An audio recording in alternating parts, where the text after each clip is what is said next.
اما بعد فاعوذ باللہ من الشیطان الرجیم بسم اللہ الرحمن الرحیم الحمد للہ رب العالمین الرحمن الرحیم مالک یوم الدین ایاک نعبد و ایاک نستعین اہدنا الصراط المستقیم صراط الذين أنعمت عليهم غير المغضوب عليهم ولا الضالين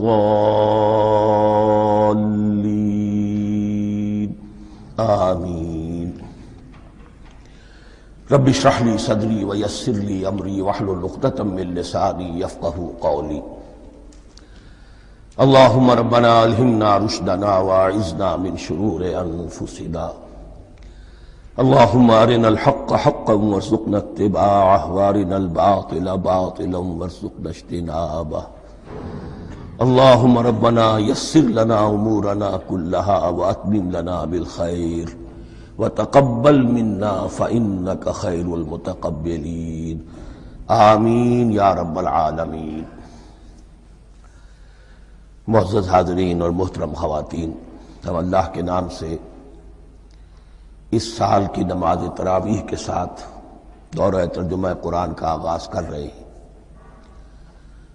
اس سے پہلے میں عرض کر چکا ہوں کہ اب میری عمر بھی کافی ہو چکی ہے، قمری حساب سے 68 برس مکمل ہو چکے ہیں، اور مختلف قسم کے عوارض بھی مجھے لاحق ہیں،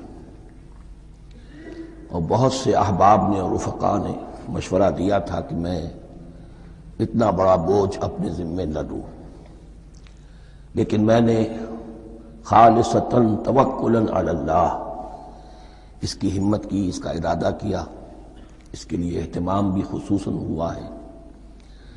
مجھے اندازہ ہے کہ اب میرے خیالات کی جو رو ہے وہ اب اتنی تیز نہیں ہے جتنی کبھی ہوا کرتی تھی۔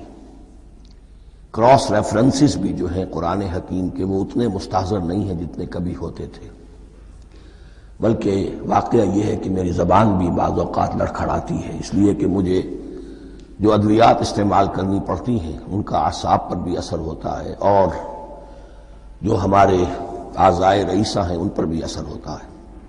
بہرحال ان سب کے علی الرغم اللہ کا نام لے کر آغاز کر رہے ہیں۔ میری انتہائی نگارش یہی ہے، تیرے نام سے ابتدا کر رہا ہوں۔ ابھی میں نے سورہ فاتحہ کی تلاوت کی اور آپ نے سماعت فرمائی۔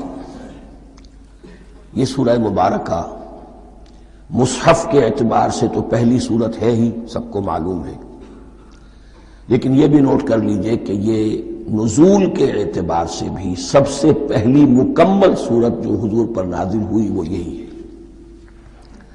اس سے قبل متفرق آیات نازل ہوئیں، 5 آیتیں سورہ علق کے آغاز میں، کچھ آیتیں سورہ قلم یا سورہ نون کے آغاز میں، کچھ آیتیں سورہ مزمل کی ابتدا کی، کچھ آیتیں سورہ مدثر کے آغاز کی۔ 5ویں وحی تقریباً اس پر اجماع ہے کہ یہ سورۃ الفاتحہ کی ہے، اور یہ مکمل سورت ہے جو حضور پر نازل ہوئی۔ سورۃ الفاتحہ کے معنی ہوئے افتتاحی سورت، فتح یفتح کے معنی ہے کھولنا، مفتاح کنجی کو کہتے ہیں، چابی کو۔ تو یہ اوپننگ سورہ آف دی قرآن، قرآن حکیم کی افتتاحی صورت۔ ویسے جیسا کہ میں تعارف قرآن کے ضمن میں عرض کر چکا ہوں، عربوں کا یہ مزاج تھا کہ جس چیز سے انہیں خصوصی محبت ہوتی تھی اس کے بہت سے نام رکھتے تھے۔ اس کے بھی بہت سے نام ہیں۔ سورۃ الفاتحہ سب سے عام ہے، لیکن الکافیہ، الشافیہ، ام القرآن، اساس القرآن، کم سے کم یہ 4 نام تو میں سمجھتا ہوں کہ ہر مسلمان کو مزید معلوم ہونے چاہیے، اور بھی بہت سے نام ہیں۔ اس سورہ مبارکہ کی بالاتفاق و بالاجماع 7 آیتیں ہیں، اگرچہ ان کی ترتیب میں کچھ اختلاف ہے۔ ایک رائے، یہ رائے امام شافعی کی بھی ہے اور بصرہ کے جو قراء تھے ان کی بھی ہے، کہ آیت بسم اللہ بھی سورہ فاتحہ میں شامل ہے، اس کا جز ہے۔ وہ اس کو شامل کر کے پھر 7 آیتیں بناتے ہیں تو آخری جنہیں ہم دو آیتیں سمجھتے ہیں صراط الذین انعمت علیہم غیر المغضوب علیہم ولا الضالین، وہ ان کے نزدیک ایک آیت ہے۔ تو گویا کہ نتیجہ یہ نکلا کہ آیتوں کی تعداد ساتھ ہی رہتی ہے۔ امام ابو حنیفہ رحمۃ اللہ علیہ کا موقف اور کوفے کے جو قراء تھے ان کا بھی موقف یہ ہے کہ آیت بسم اللہ نہ سورہ فاتحہ کا جز ہے نہ کسی اور سورت کا جز ہے، سوائے ایک مقام پر جہاں حضرت سلیمان علیہ السلام کا خط جو ہے نقل ہوا ہے، جنہوں نے ملکہ سبا کو لکھا تھا انہ من سلیمان و انہ بسم اللہ الرحمن الرحیم۔ تو قرآن کے متن میں صرف اسی جگہ پر یہ آیت شامل سمجھتے ہیں، باقی یہ صرف علامت کے طور پر کہ یہاں سے ایک نئی سورت شروع ہو رہی ہے درج کی گئی ہے۔ اس سورہ مبارکہ کو الصلاح قرار دیا گیا ایک حدیث میں، اس کا جو اسلوب ہے وہ دعا کا ہے، اور دعا کے ساتھ اس کی جو مناسبت ہے اور پھر اسی کی وجہ سے ہماری نماز کا یہ جزو لا ینفک بنا دیا گیا، بلکہ ایک حدیث جو میں آپ کو سناؤں گا اس میں اسی کو نماز قرار دیا گیا، الصلاح یہی ہے۔ ویسے وہ حدیث مبارک موجود ہے من لم یقرأ بفاتحۃ الکتاب لا صلاۃ لمن لم یقرأ بفاتحۃ الکتاب، جو شخص سورہ فاتحہ کی تلاوت نہیں کرتا اس کی کوئی نماز نہیں۔ اس کے حوالے سے بھی ہمارے ہاں دو مسلک ہیں، ذکر صرف اس لیے کر رہا ہوں کہ آپ کے علم میں ہو، ان میں کوئی بنیادی فرق نہیں ہے، کسی بھی ایک رائے کا انسان قائل اور حامل ہو سکتا ہے بغیر اس کے کہ دوسرے کو بالکل غلط قرار دے، بلکہ یہ کہ اس کے لیے بھی گنجائش اپنے ذہن میں اور اپنے دل میں رکھے۔ تو ایک رائے یہ ہے کہ یہ میں کیا عرض کر رہا تھا کوئی بھول گیا ہوں۔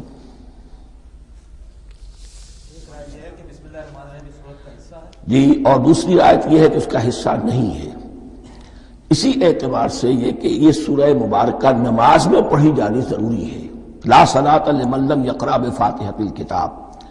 البتہ یہ اختلاف ہے، یہ بات جو میں ذکر کر رہا تھا جو ذہن سے نکل گئی، کہ آیا مقتدی جو ہے امام کے پیچھے کھڑا ہو کر جب نماز پڑھ رہا ہو تو کیا اس صورت میں بھی اس کے لیے لازم ہے کہ سورہ فاتحہ پڑھے؟ اس میں دو رائے ہو گئی، بلکہ تین۔ ایک رائے انتہائی ہے اور وہ فقہ حنفی کی طرف منسوب ہے کہ اگر آپ امام کے پیچھے مقتدی کی حیثیت سے نماز پڑھ رہے تو کسی بھی رکعت میں آپ سورہ فاتحہ نہیں پڑھیں گے۔ ایک دوسری بالکل برعکس رائے ہے، وہ امام شافعی رحمۃ اللہ علیہ کی ہے کہ ہر حالت میں چاہے امام جہری رکعت پڑھا رہا ہو جس میں وہ بلند آواز سے سورہ فاتحہ پڑھ رہا ہو اور چاہے وہ سری رکعت ہو، ہر حالت میں مقتدی کو بھی پڑھنی ہے۔ ایک تیسری رائے بین ہے، وہ امام مالک کی ہے رحمۃ اللہ علیہ، کہ جو سری رکعت ہے جس میں کہ امام بھی خاموشی سے پڑھ رہا ہے مقتدیوں کو بھی پڑھنی چاہیے، جو جہری رکعت ہے جس میں کہ امام بلند آواز سے پڑھ رہا ہے اس میں مقتدیوں کو خاموش رہ کر پوری توجہ جو ہے سننے پر صرف کر دینی چاہیے۔ اذا قرئ القرآن فاستمعوا له وانصتوا، جب قرآن پڑھا جا رہا ہو تو پوری توجہ اس کے پڑھنے پر مرکوز کر دو اور خود خاموش رہو۔ میرے اپنی رائے میں یہ تیسری رائے سب سے زیادہ صائب ہے اور اس میں کسی طرح کی بھی کوئی پیچیدگی پیدا نہیں ہوتی۔ بہرحال اس سورہ مبارکہ کا جو اسلوب ہے میں نے عرض کیا دعائیہ ہے، البتہ قرآن مجید کے علم اور حکمت کے اعتبار سے، اس کے فلسفے کے اعتبار سے ایک بات سمجھ لینی چاہیے۔ قرآن کا فلسفہ یہ ہے کہ بنیادی ہدایت ہر انسان کے دل میں موجود ہے بالقوہ، پوٹینشلی۔ یہ جو قرآن مجید یا اللہ کی کتابیں نازل ہوتی ہیں یہ انہیں ایکٹیویٹ کرتی ہیں، وہ اندر کی جو ڈورمنٹ کانشسنس ہے، خوابیدہ شعور جو ہے اسے بیدار کر کے اور پھر یہ کہ اسے اجاگر کرتی ہیں۔ ہر سلیم الفطرت انسان اور سلیم العقل انسان، دو سلامتی شرط ہیں۔ سلیم الفطرت، نیچر پرورٹڈ نہ ہو، فطرت مسخ نہ ہو گئی ہو، عقل سلیم ہو، ان دونوں چیزوں کا نتیجہ یہ نکلتا ہے کہ وہ انسان از خود بغیر کسی وحی کی رہنمائی کے، بغیر کسی نبی کی تعلیم کے سے استفادہ کیے ہوئے از خود بھی کچھ حقائق تک پہنچ جاتا ہے۔ اور وہ حقائق کیا ہے؟ نمبر ایک یہ کہ اس کائنات کا ایک خالق ہے اور وہ ایک ہے، اور وہ تمام صفات کمال سے متصف ہے۔ نمبر 2 یہ کہ انسان کی زندگی صرف یہ زندگی نہیں ہے، بلکہ ایک اور زندگی ہے کہ جس میں اس زندگی کے اعمال کے نتائج برآمد ہوں گے۔ یہ 2 باتیں، اس کی زیادہ وضاحت کے ساتھ جو ہے اس کا تذکرہ آئے گا سورہ لقمان میں، جہاں حضرت لقمان کی شخصیت کا تذکرہ ہے۔ لیکن یہاں صرف یہ بات سمجھ لیجئے کہ قرآن کا فلسفہ یہ ہے کہ ہر انسان میں، ہر فرد نوع بشر میں جو اپنی ولادت کے وقت مسلم ہوتا ہے، حضور کی حدیث ہے کل مولود یولد علی الفطرہ ابواہ یحودانہ او ینصرانہ او یمجسانہ، ہر بچہ نوع انسانی کا فطرت اسلام پر پیدا ہوتا ہے، وہ فطرت کے اندر وہ ہدایت ودیت ہے۔ اب اگر وہ فطرت بس نہیں ہوئی اور عقل جو ہے وہ صحیح رخ پر کام کر رہی ہے تو ان 2 حقائق تک وہ انسان خود پہنچ جائے گا۔ لیکن ان دونوں حقائق تک پہنچنے کے بعد اب وہ دست بستہ دعا کرے گا کہ اے رب اب مزید ہدایت تو مجھے عطا فرما۔ ایک تو یہ کہ میں کیا کروں کیا نہ کروں، میری عقل اس میں ٹھوکر کھا سکتی ہے، میں کسی اچھی چیز کو بری سمجھ سکتا ہوں، کسی بری کو اچھی سمجھ سکتا ہوں، تو مجھے صحیح راستہ، صحیح راہ ہدایت پر چلا۔ یہ دعا ہے جو انسان کرتا ہے جبکہ وہ ایمان باللہ اور ایمان بالآخرہ تک خود پہنچ چکا ہوتا ہے، اور یہ سمجھتا ہے کہ صحیح زندگی کا رخ یہی ہے کہ جس رب کو میں نے پہچانا ہے کہ وہ اس کائنات کا خالق ہے اور مالک ہے اور رب ہے، میں اس کی بندگی کروں، اس کی اطاعت کروں، اس کا حکم مانوں، اس کے راستے پر چلوں۔ لیکن وہ راستہ کون سا ہے؟ اس کے لیے پھر دست بدعا ہوتا ہے کہ پروردگار تو میری رہنمائی فرما۔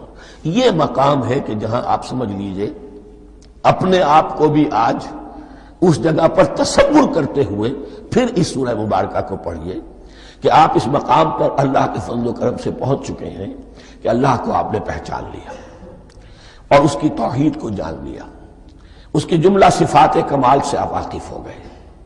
آپ یہ بھی جان گئے کہ بڑھ کر اس کے حضور میں حاضر ہونا ہے اور وہ حساب کتاب لے گا۔ پھر آپ نے یہ عہد بھی کر لیا کہ اب زندگی گزارنی ہے اس رب کی بندگی میں، اسی کی فرما برداری میں۔ اب یہاں کھڑے ہو کر آپ پوچھتے ہیں کہ اللہ مجھے وہ تفصیلی ہدایت عطا فرما، ایسا نہ ہو کہ کبھی میں کسی راستے پر چلتا ہوا کسی پگڈنڈی پر مڑ جاؤں اور وہ تھوڑی سی جو ڈیویشن ہو میرے راستے کی وہ میری عاقبت کو برباد کر دے۔ یک لحظہ غافل گشتم و 100 سال راہم دور شد، اس لیے کہ ہوتا یہی ہے سیدھے راستے سے ذرا سی کوئی پگڈنڈی جو ہے تھوڑے سے اینگل پر نکلی ہے، لیکن جب چلتے جائیں گے آپ تو جتنے آگے بڑھیں گے اس پر، اس راہ صراط مستقیم سے آپ اتنے ہی زیادہ دور ہوتے چلے جائیں گے۔ یہ ہے قرآن مجید کی حکمت اور فلسفے کے اعتبار سے اس سورہ مبارکہ کا مقام۔ اب آئیے ہم بسم اللہ کرتے ہیں۔ بسم اللہ الرحمن الرحیم، شروع کرتا ہوں میں اللہ کے نام سے جو رحمان اور رحیم ہے۔ اس پر کچھ گفتگو ہو چکی ہے تعارف قرآن کے ضمن میں کہ رحمان اور رحیم 2 نام ہیں کہ جو رحمت کے مادے سے نکلتے ہیں۔ رحمان میں اللہ تعالیٰ کی رحمت کا جوش، ہیجانی کیفیت، طوفانی کیفیت، اور رحیم میں اللہ تعالیٰ کی رحمت کا دوام اور تسلسل۔ یہ دونوں کیفیات اللہ کی رحمت میں بیک وقت موجود ہیں، جس کا ہم تصور نہیں کر سکتے۔ ہم سمندر کو دیکھتے ہیں، متلاطم سمندر ہے، اس میں ہیجان ہے، طوفان ہے۔ دریا کو دیکھتے ہیں کہ وہ سکون کے ساتھ چل رہا ہے، خاموشی سے چل رہا ہے، بہہ رہا ہے، بس تسلسل کے ساتھ بہہ رہا ہے۔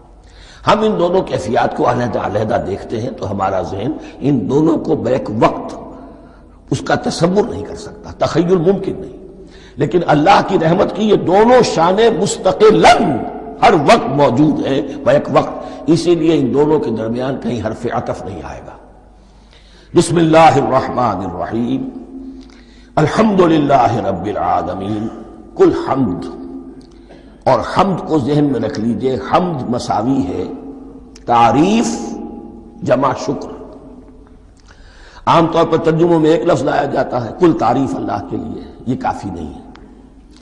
تعریف آپ کسی شے کی کر سکتے ہیں جس میں کوئی حسن ہے، خوبی ہے، کسی بھی اعتبار سے، خواہ آپ کو اس کے حسن و خوبی سے کوئی فائدہ حاصل نہیں ہو رہا۔ ایک پھول ہے بہت خوبصورت ہے، بس ٹھیک ہے خوبصورت ہے، آپ نے کہا تعریف کر دی۔ شکر کرتے ہیں آپ اس شے کا جس سے آپ کو کوئی فائدہ پہنچا ہو، استفادہ ہوا ہو، آپ کی کوئی ضرورت پوری ہوئی ہو، آپ کی کوئی مشکل دفع ہوئی ہو۔ اور آپ دیکھیں گے کہ حمد میں یہ شکر کا پہلو غالب ہے۔ جتنی بھی دعائیں ہیں حضور سے منقول، شکر کے مقام پر وہاں حمد آتا ہے۔ بھوک لگی ہوئی تھی، کھانا کھایا، الحمدللہ الذی اطعمنی وسقانی۔ اب یہاں دیکھیے ترجمہ تعریف نہیں، شکر ہے اس اللہ کا جس نے مجھے کھلایا اور پلایا۔ آپ بیت الخلاء سے باہر آئے، نجاستیں آپ سے دور ہو گئیں، طبیعت میں انشراح ہوا، الحمدللہ الذی اذھب عنی الاذی وعافانی۔ وہ شکر ہے اس اللہ کا جس نے اذیت بخش چیزیں مجھ سے دور کر دیں اور مجھے عافیت بخشی۔ تو یہ الحمدللہ رب العالمین، اللہ تعالیٰ کا حسن و کمال اور حسن و جمال اپنی جگہ بھی اس انتہا کا ہے کہ جتنی تعریف اس کا حق ہے ہم کر ہی نہیں سکتے، لیکن اس کے احسانات اور انعامات ہم پر اتنے ہیں کہ ہم ان کو بھی گن نہیں سکتے۔ لہذا ایک ہی احساء ہم نے کر دیا الف لام کے ساتھ، الحمدللہ رب العالمین۔ تمام تعریفیں اور کل شکر اللہ کے لیے ہیں کہ جو تمام جہانوں کا پروردگار ہے، رب ہے، مالک ہے۔ رب میں ایک مفہوم ہوتا ہے ربوبیت کا، اور اس میں مفہوم شامل ہوتا ہے تربیت کا، ربیانی صغیرہ۔ تو مالک ہونا اور تربیت دینا، آپ جس شے کے مالک ہوں گے آپ چاہیں گے اس میں بڑھوتری ہو، اس میں اضافہ ہو، وہ نشو و نما پائے۔ تو یہ دونوں چیزیں آپس میں ایک دوسرے کا جڑی ہوئی ہیں، پروردگار بھی اور مالک بھی۔ عام طور پر عربی میں رب کا لفظ مالک کے لیے آتا ہے، رب البیت، رب الدار، رب المال۔ تو مالک وہاں پر ظاہر بات ہے کہ اس سے مراد کیا ہے، مال والا، گھر والا، گھر کا مالک۔ تو کل شکر اور کل تعریف اس اللہ کے لیے ہے جو تمام جہانوں کا مالک بھی ہے اور پروردگار بھی ہے۔ الرحمن الرحیم، رحمان ہے اور رحیم ہے۔ اب دوبارہ اس کی میں وضاحت نہیں کروں گا۔ مالک یوم الدین، یوم دین کا مختار مطلق ہے۔ دین عربی زبان میں کہتے ہیں بدلے کو، دناہم کما دانو کما تدینو تو دانو، یہ کہاوت ہے۔ جیسے اردو میں ہم کہتے ہیں جیسا کرو گے ویسا بھرو گے، کما تدینو تو دانو، تو یہ ہے بدلہ۔ اس کا بنیادی مفہوم جو ہے وہ بدلہ ہے۔ تو بدلے کا ایک دن ہے جس دن فیصلہ ہوگا کہ کون کیا کما کر لایا ہے اور اسے کیا بدلہ ملنا چاہیے۔ آیا اس کا برائیوں کا پلڑا بھاری ہے کہ اسے سزا ملنی چاہیے، یا اس کی حسنات اور نیکیوں کا پلڑا بھاری ہے کہ اسے جزا ملنی چاہیے، اس کا انعام اور اکرام کے ساتھ معاملہ کیا جانا چاہیے۔ وہ ایک دن ہے، اسے ہم یوم القیامہ کہتے ہیں۔ اور لیکن اصل بات جو یہاں کہی گئی، یعنی ایک جملے میں تین باتوں کا اعتراف ہو رہا ہے۔ بعث بعد الموت، ایک دن آئے گا کہ ہم مرنے کے بعد تمام انسان اٹھا لیے جائیں گے۔ پھر حساب و کتاب، پھر اللہ کے ہاں حاضری ہوگی اور حساب کتاب ہوگا۔ اور تیسرا یہ کہ اس حساب کتاب کے دن کا مختار مطلق اللہ ہے، یعنی کسی اور کو اپنے ذہن میں سہارا بنا کر آپ زندگی گزاریں کہ وہ مجھے چھڑا لے گا، یا وہ ہستی جو ہے اتنی زوردار ہے کہ وہ مجھے بچا لے گی، اس سے اپنے دل کو، اپنے ذہن کو بالکل پاک کر لیجئے۔ مالک یوم الدین، ایک دوسری جگہ پر قرآن میں آیا ہے، اس روز کوئی پکارنے والا پکارے گا، لمن الملک اليوم للہ الواحد القہار، آج کے دن کس کا اختیار مطلق ہے؟ اور پھر کہا جائے گا اللہ کے لیے، الواحد قہار، جو پوری طرح چھایا ہوا ہے، بس تولی ہے۔ تو مالک یوم الدین، جو جزا و سزا کے دن کا مالک ہے۔ اب یہاں سے کلام ایک رخ بدل رہا ہے۔ ابھی تک تو یہ غائبانہ انداز میں کلام ہو رہا ہے، اللہ سے خطاب نہیں آیا اس میں ابھی۔ الحمدللہ رب العالمین الرحمن الرحیم مالک یوم الدین۔ اب خطاب ہے، ایاک نعبد و ایاک نستعین، ہم صرف تیری ہی بندگی کرتے ہیں اور کریں گے، اور ہم صرف تجھ ہی سے مدد مانگتے ہیں اور مانگیں گے۔ یہ ترجمہ میں کیوں کر رہا ہوں کہ یہ فعل مضارع ہے۔ عربی زبان میں فعل مضارع حال اور مستقبل دونوں کو کور کرتا ہے۔ ایاک کا جو ہے مفعول فاعلی جو ہے، مفعول جو ہے اس میں ضمیر مفعولی، اسے پہلے لا کر حشر کا مضمون پیدا ہو گیا۔ ہم تیری بندگی کرتے ہیں نہیں، ہم تیری ہی بندگی کرتے ہیں اور کریں گے۔ حال میں ترجمہ کیجئے تو یہ اظہار حال ہے، اور مستقبل میں ترجمہ کیجئے تو یہ ایک عہد ہے، قول و قرار ہے، بہت بڑا معاہدہ ہے۔ وَإِيَّاكَ نَسْتَعِينُ، اور صرف تجھ ہی سے مدد مانگتے ہیں اور مانگیں گے۔ اس میں بھی حال کا ترجمہ اظہار حال، اللہ کرے کہ واقعی ہمارا حال وہی ہو، جب ہم یہ الفاظ کہتے ہیں تو واقعتاً ہم اس پر پورے اتر رہے ہوں کہ اسی کی بندگی کر رہے ہوں اور اسی سے ساری استعانت اور استمداد کر رہے ہیں۔ جہاں تک مستقبل کا تعلق ہے وہ پھر ایک عہد ہے، اہدنا الصراط المستقیم، یہ مقام وہ آ گیا کہ یہاں تک تو اے پروردگار ہم پہنچ گئے، تیرے فضل سے، تیرے کرم سے، فطرت سلیمہ بھی تیری عطا کردہ تھی، عقل سلیم بھی تیری ودیعت کردہ تھی، ان دونوں کی روشنی سے ہم یہاں تک تو پہنچ گئے۔ اب ہماری جو ضرورت ہے، احتیاج ہے، وہ کیا ہے؟ اہدنا الصراط المستقیم، ہدایت بخش ہمیں سیدھے راستے کی۔ یہاں دو باتیں سمجھ لیجئے، انفرادی سطح پر انسان کے لیے نہ معلوم کتنے مرحلے آتے ہیں ہر روز کہ جس میں وہ ایک ٹھٹک کر کھڑا ہو جاتا ہے، یہ کروں یا یہ کروں، دو آلٹرنیٹو سامنے آ رہے ہیں، فیصلہ کرنا مشکل ہو رہا ہے، قدم قدم پر ہدایت کی ضرورت ہے۔ اور اجتماعی طور پر نوع انسانی تین بڑے بڑے تمدنی مسائل میں واقعہ یہ ہے کہ تسلیم کر لیا جانا چاہیے کہ عقل انسانی اس کو راستہ نہیں دکھا سکتی۔ عام معاشرتی سطح پر مرد اور عورت کے درمیان حقوق اور اختیارات کا کیا توازن ہو، ناممکن ہے، انسان طے نہیں کر سکتا۔ انسان یا مرد ہے یا عورت ہے، عورت سوچے گی اپنے جذبات کا، اپنے خیالات کا لحاظ رکھے گی، مرد کے جذبات و احساسات کا اس کا کوئی تصور ہی ممکن نہیں۔ مرد سوچے گا اسے اپنے احساسات معلوم ہے، لیکن یہ کہ عورت کے احساسات سے وہ نابلد ہے، ان کو محسوس کر ہی نہیں سکتا، لا محالہ وہ اپنے بارے میں وہ جو بھی نظام بنائے گا اس میں وہ اپنی بالادستی رکھے گا۔ وہ تو ایک ہی ہستی ہو سکتی ہے کہ جو دونوں کی خالق ہے، مرد کی بھی عورت کی بھی، اور اس کو دونوں سے محبت ہے، دونوں کا خیر خواہ ہے، دونوں کا رب ہے، دونوں کو پروان چڑھانا چاہتا ہے۔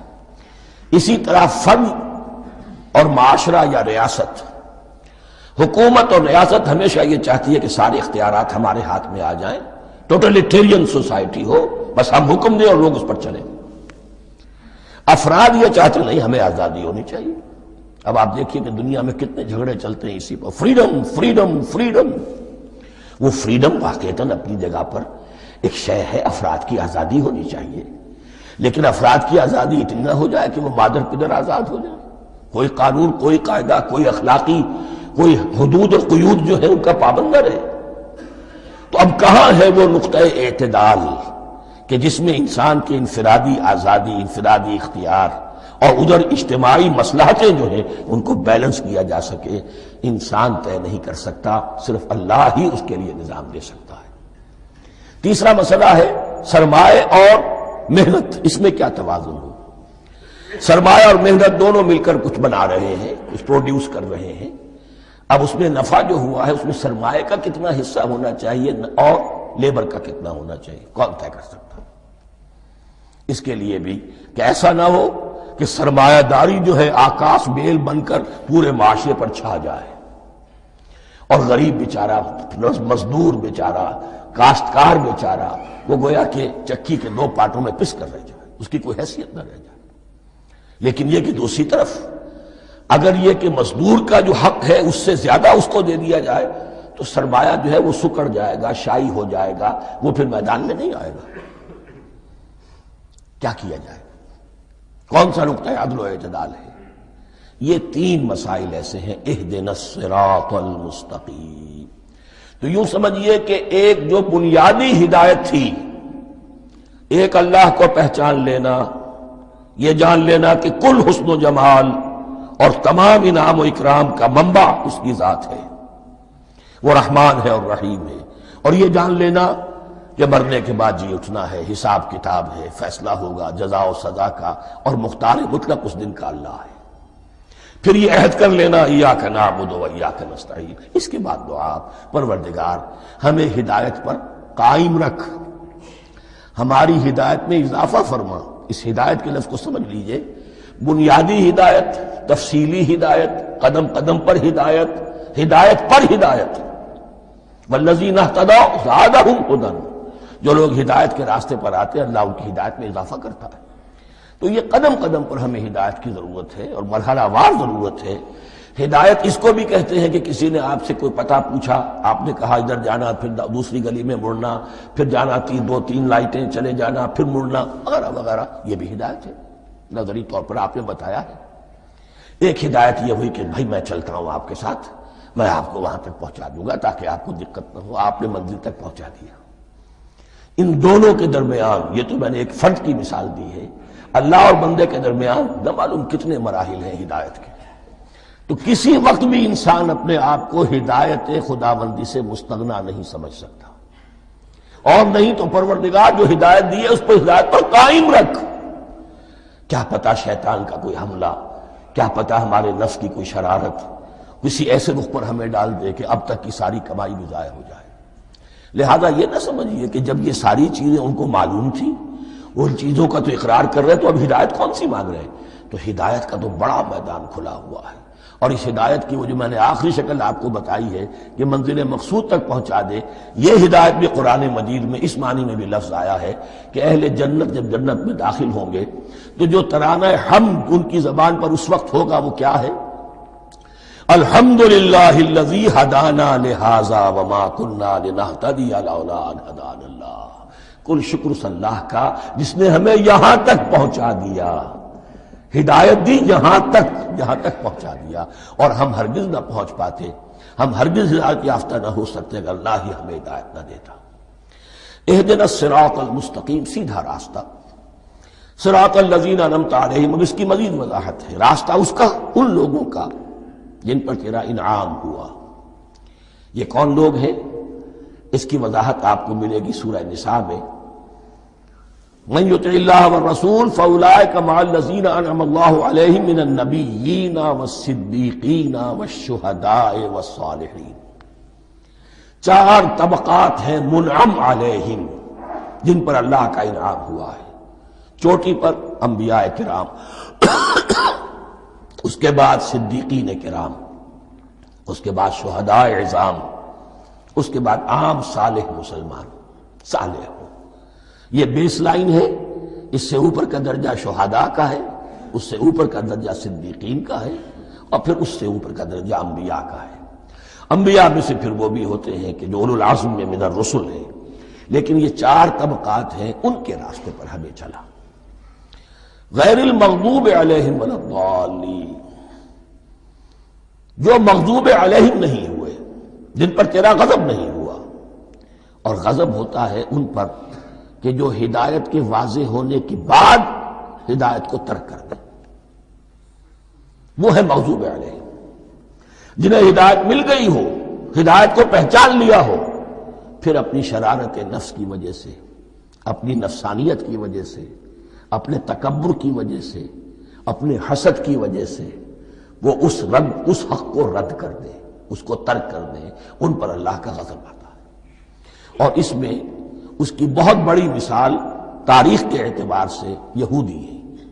اللہ نے انہیں ہدایت دی، کتابیں عطا کی، تورات، انجیل، زبور، سینکڑوں نبی ان میں مبعوث کیے، 1400 برس تک نبوت کا تار ٹوٹا ہی نہیں، مسلسل۔ ابتدا میں بھی 2 نبی، موسیٰ اور ہارون، اور اختتام پر بھی 2 نبی، عیسیٰ اور یحییٰ علیہ السلام، اور ان کے مابین کوئی لمحہ نہیں آیا ہے تاریخ بنی اسرائیل میں جبکہ کوئی نہ کوئی نبی موجود نہ ہو۔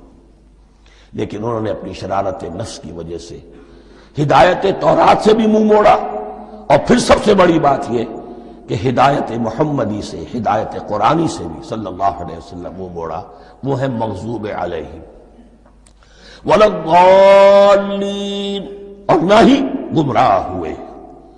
یہ لفظ جو آتا ہے عربی زبان میں گمراہ کا بھی ہے اور تلاش حق میں بھٹکنے والے کا بھی ہے۔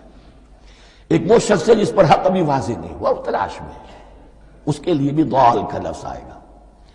اسی طرح کوئی شخص کسی کے عشق اور محبت میں ایسا ہو جائے، دیوانہ ہو جائے، اس کو بھی ضال کہتے ہیں، یعنی اس کے اوپر جذبات کا اتنا غلبہ ہو گیا ہے کسی کی محبت اور عشق کی بنا پر۔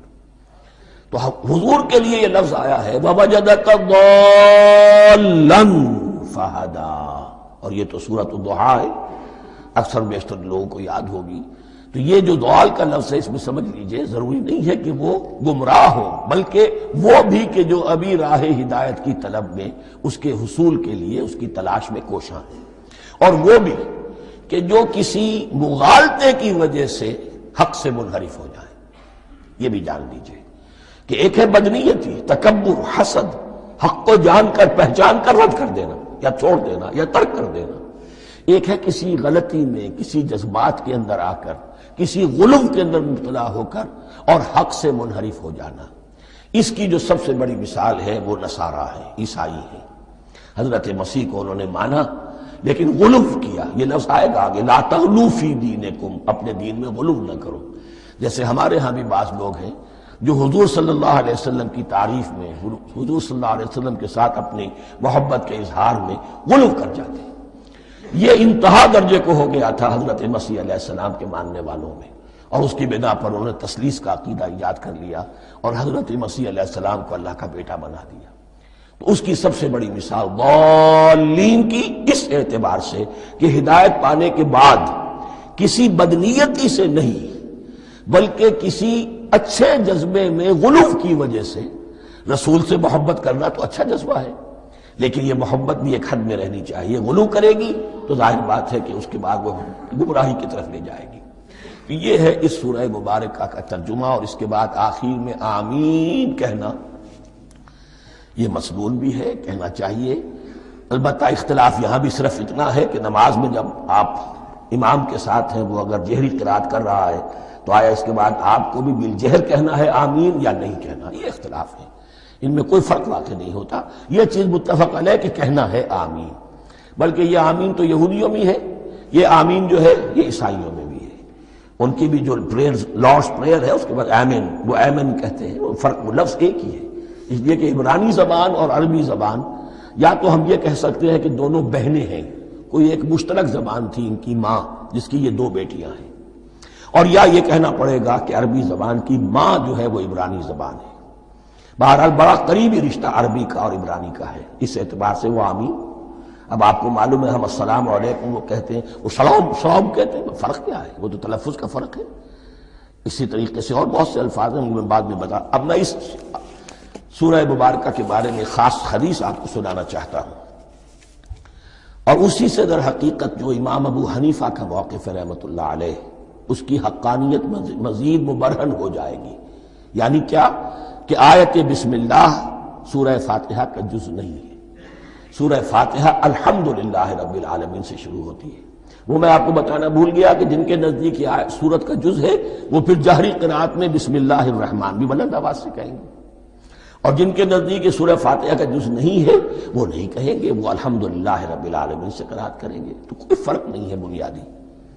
یہ حدیث جو ہے یہ مسلم شریف میں ہے اور حدیث قدسی ہے، اس کے راوی حضرت ابو ہریرہ ہے رضی اللہ تعالی عنہ، اور اس حدیث نے اس سورت کے مضامین کا نہایت عمدہ تجزیہ کر دیا ہے۔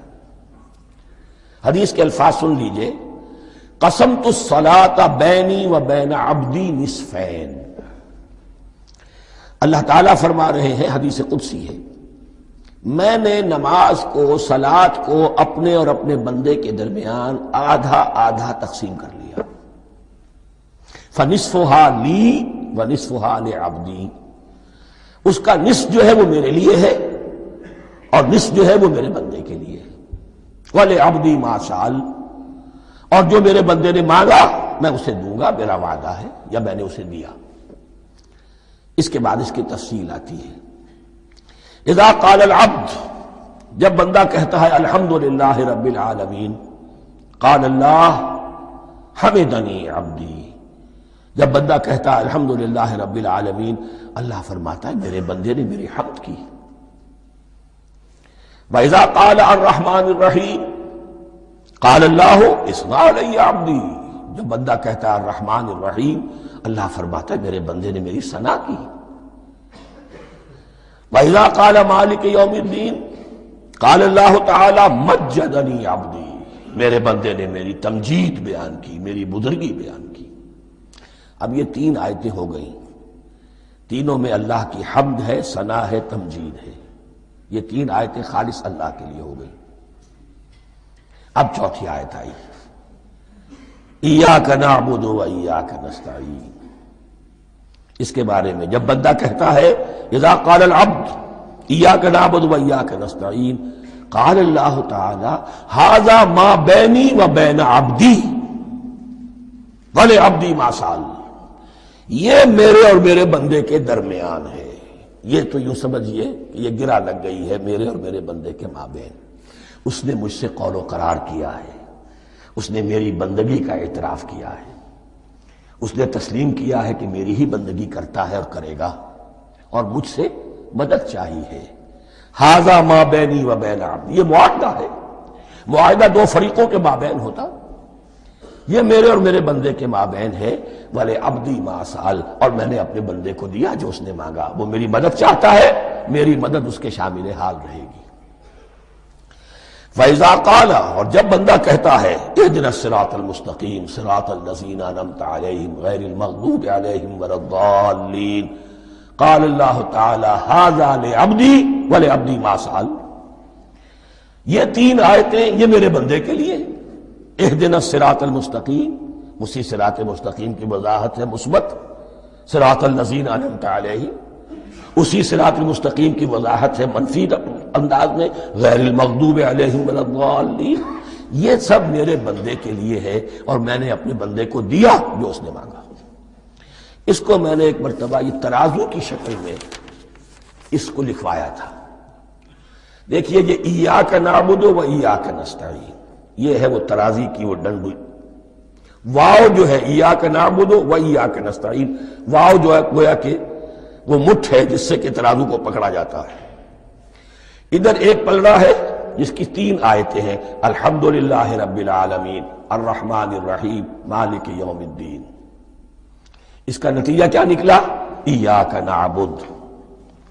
آپ نے شاید یہ سنا بھی ہو، ایک بہت ہی عمدہ قرات کا جو ریکارڈ ہے قاری عبدالباسط عبدالصمد کا، وہ یہیں سے چل کر سورہ فاتحہ کی قرات کر کے ایاک نعبد پر آ کر رکتا ہے، الحمدللہ رب العالمین الرحمن الرحیم مالک یوم الدین ایاک نعبد۔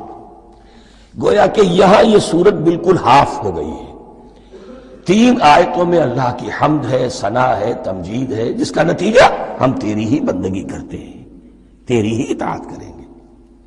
لیکن اب اس کے بعد سوال ایاک نستعین، اسی کی جو استعانت کیا درکار ہے ہمیں؟ ہدایت۔ ہدایت سب سے بڑی استعانت ہے، ہدایت ہی تو سب سے بڑی مدد ہے۔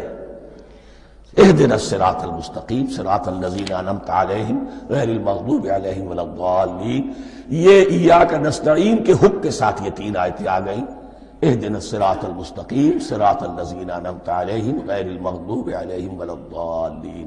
قسمت الصلاۃ بینی و بین عبدی نصفین فنصفها لی ونصفها لعبدی ولعبدی ما سأل۔ اللہ تعالیٰ اس سورہ فاتحہ کا جو اصل مفہوم ہے وہ بھی ہمارے ذہنوں پر، ہمارے شعور کی سطح پر اسے اجاگر کیے رکھے، ہمیں توفیق دے کہ جب بھی پڑھیں، جب بھی سنیں تو وہ کیفیت اگر ہو جائے۔ اس لیے کہ ایک حدیث ہے کہ الصلاۃ معراج المومنین، نماز تو اہل ایمان کے حق میں معراج کے درجے میں ہے۔ اس حوالے سے ہم یہ سمجھ سکتے ہیں کہ کوئی وقت ایسا آ سکتا ہے کہ انسان کو واقعتاً، روح انسانی واقعتاً اللہ کے یہ جواب سنے، انہونی بات نہیں ہے یہ، ہوتا ہے خطاب آخر، اٹھتا ہے حجاب آخر، کرتے ہیں خطاب آخر، یہ تو ہوتا ہے۔ مخاطبہ الہی، یہ تو میں نے عرض کیا کہ ثابت ہے، مخاطبہ، محادث اور تحدیث، اللہ بندوں سے کلام کرتا ہے۔